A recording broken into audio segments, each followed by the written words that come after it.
Hey there. So today we have another update, and I was hoping to do this earlier for you guys, but a little bit sad and a little bit ambitious. Let's talk about it. So this is about my advanced Cicerone update.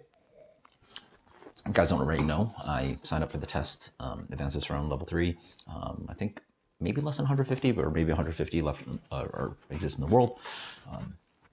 I signed up about 3 months ago, and I was super excited. And unfortunately, I've been working a lot, and I have 2 kids.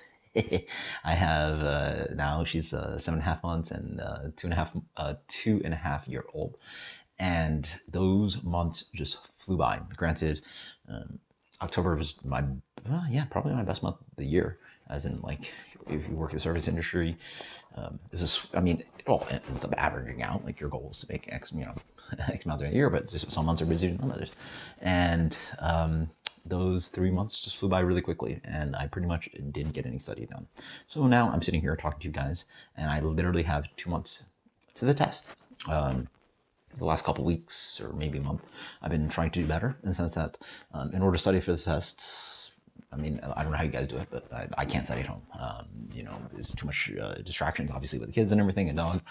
But in general, it's just not a good study habit for me to be at home. You're used to just finding bad habits, like checking emails and doing all that kind of fun stuff. So instead, I've been going to work early and finding a space, either going to work early specifically and just sitting down with my notes and my computer, or going to Starbucks and just spending an hour or so.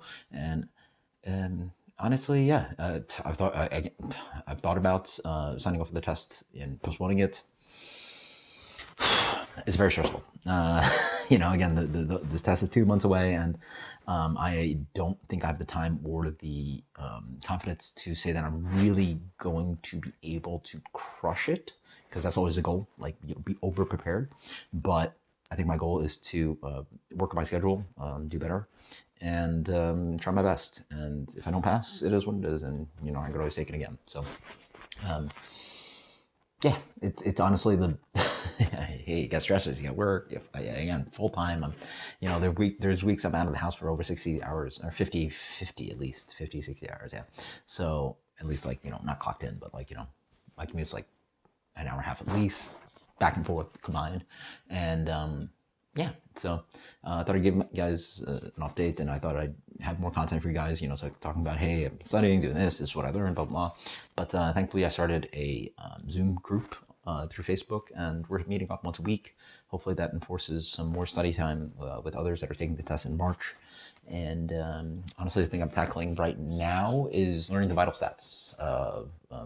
Talking to a couple of people that have taken the test, is that you cannot hold that back. The best thing you could do is to learn the vital stats as early as possible. So I'm crushing on that and trying my best. And to me, it's daunting and almost impossible. But I think I'm gonna get to the hump at one point where, again, there's a lot of styles. I literally don't have the number on the top of my head. It's over 50, it's maybe 80 styles where you have to just remember the range of the ABV, SRM, and the IBU range.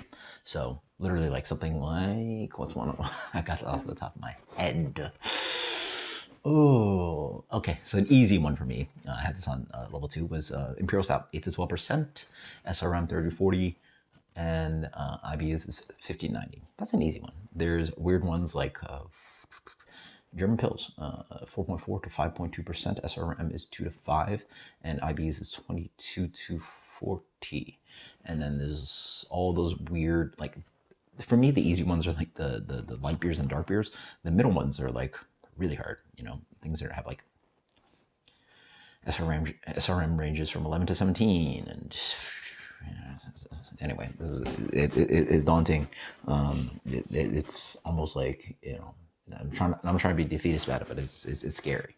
And not only on top of that, I have to also study all the other content for the test. And obviously, I think I'm somewhat prepared in the sense that I was thinking of myself as Cicerone plus, as someone that can not only take the test but also excel.